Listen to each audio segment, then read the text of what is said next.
Right. Hey everybody, it is a sick Umbra Rays who has just medicated himself up enough because I have had some thoughts in my head that I want to talk about, and it's not about Kefka. It's not even about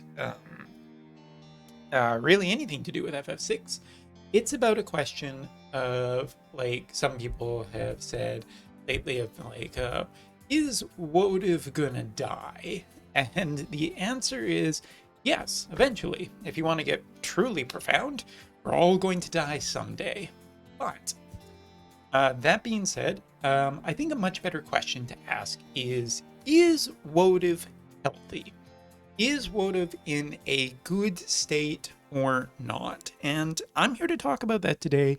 But before I even go into any of that, I want to talk a little bit about gaming in general over the last few months, in the last few years. Because when the pandemic hit, people were trapped inside. People needed things to do, and the development of games kind of slowed to a halt and was made really difficult from working at home, blah, blah, blah, blah, blah. You guys probably all know the story at this point, that we're still feeling the ramifications of that today, even like with shortages of new consoles, to hardware being more expensive, to generally inflation just going up. Like, the effects of what happened on the world over the last few years is going to still be here the next little while.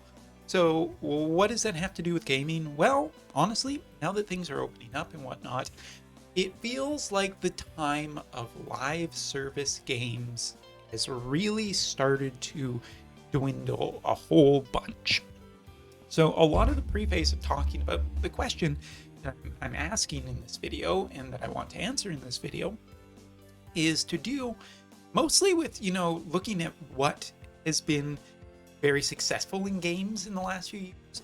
Mostly, like, if you think about like some of the biggest like console and PC games, like Elden Ring and Hogwarts Legacy, regardless of whatever is going on, with development and all of that for these games and whatnot, keeping aside certain things, they are incredibly successful financially, and they have done really, really well, and have, proven something that I think a lot of people have wanted to be proven to the game industry, like the game developers industry, and specifically executives and whatnot, that there is a real hunger for non-live service, no battle pass, really amazingly built games with quality and love and a vision and a direction, and not just people trying to copy everything else. Elden Ring and Hogwarts Legacy are two amazing passion projects by devs to build really detailed, like thought out worlds, and they are absolutely fantastic. Again, ignoring that one thing about Hogwarts Legacy, I know it's impossible to talk about that game without really alluding to that, but the game itself, from what the devs have made, is impressive for people who absolutely love that world. Like, if you were to make that kind of world for any franchise of Transformers or Final Fantasy or anything like that, like, I think that's like quite impressive a lot of the time. To see those kind of things. So first part, there is a real hunger for first part games. And as people are going more outside and spending less time on their phones, we are starting to see the death of quite a few live service games. And, Gumi lost the Alchemist Code, and Square Enix has lost Final Fantasy Chocobo GP, Babylon's Fall, and Mobius. There's like a bunch of stuff that has closed down in the last few years, and it shows that that market's time has really passed and is passing more and more.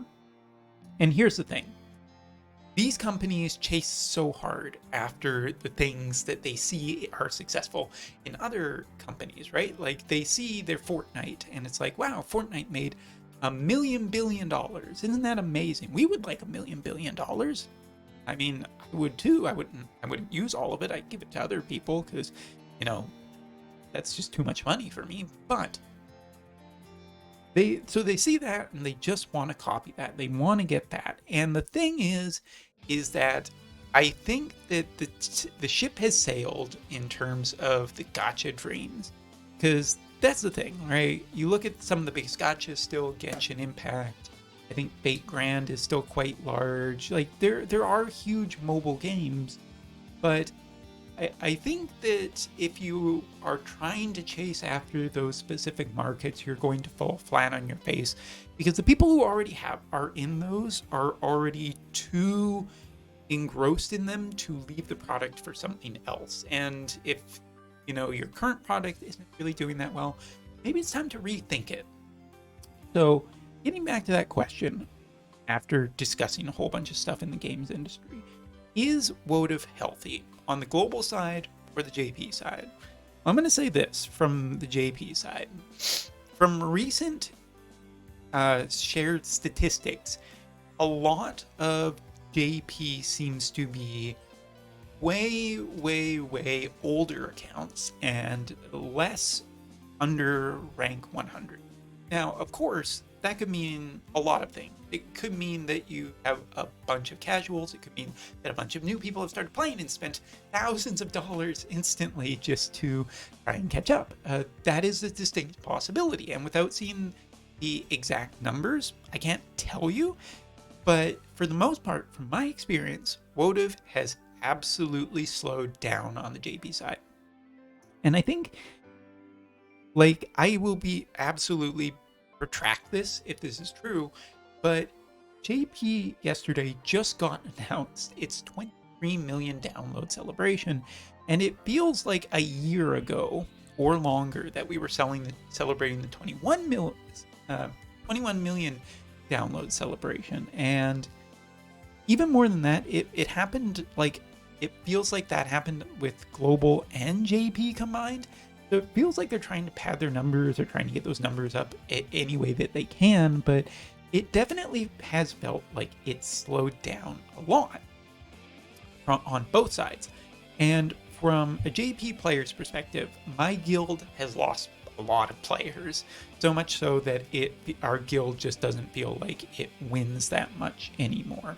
Like, we've lost a ton of ranks, we've seen a few players come and go, but honestly, it's really disheartening, because we are always a 30 guild. We were always super, tried really hard, or pretty hard kind of thing, and did pretty well for ourselves. But since then, it's hard to get new players. It's hard to keep players that do come to the game, because they get tired and bored and frustrated and leave, sort of thing.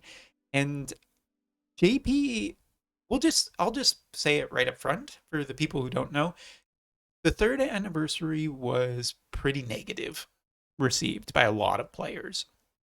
Even so much that surveys revealed last month seems that every player is just saying the same thing. Reincarnation system sucks, at least for the players who are not just too far gone, I'll say. You see, I mean, there's always a sect of games players who will, in a gacha, who will just keep playing and just keep paying no matter what, because they're too far gone. They don't really have anything necessarily anchoring to the game per se, other than the sunk cost fallacy of that they've spent too much, so why would they quit now? But those players don't matter, because the devs could basically put almost anything in the game, and those people would just keep playing, and because it's just part of their lives, sort of thing. So ignoring those, most players do feel that the reincarnation system is bad, because it's way too resource consuming. It's kind of just not fun. There's only so many ways to say that something's not fun, but this system, it doesn't give the dopamine effect that I think they were truly hoping for. Watch this. We go in here, okay, I get to keep 4 whole points worth of stats, and then I get to hit this and re-roll, and okay, some more. I mean, cool, I guess. It just doesn't feel all that interesting to play this thing. It's designed as a slot machine. It's designed be like, but it just doesn't have that feeling even a little bit. And I will go to my grave saying this, that this system is just not fun at all. I am definitely one of the players. The number of UR horns that have been able to obtain by free to players is just way too low. And the long and short of it is just JP players are generally unhappy. Way too many 100 costs, no rate up, really, no rate improvement. After 3 years, it feels like they're sunsetting this game in quite a few ways. So yeah, not in the sense that they're going to necessarily kill it, but they are just going to let it coast, and maybe they're going to be reevaluating and putting effort into some other project. Don't know. This game has probably much higher costs for development than FFBE ever did. Even though FFBE makes less money, it just has lower quality art. Less work is needed in that game. So yeah, that just kind of is the way that is.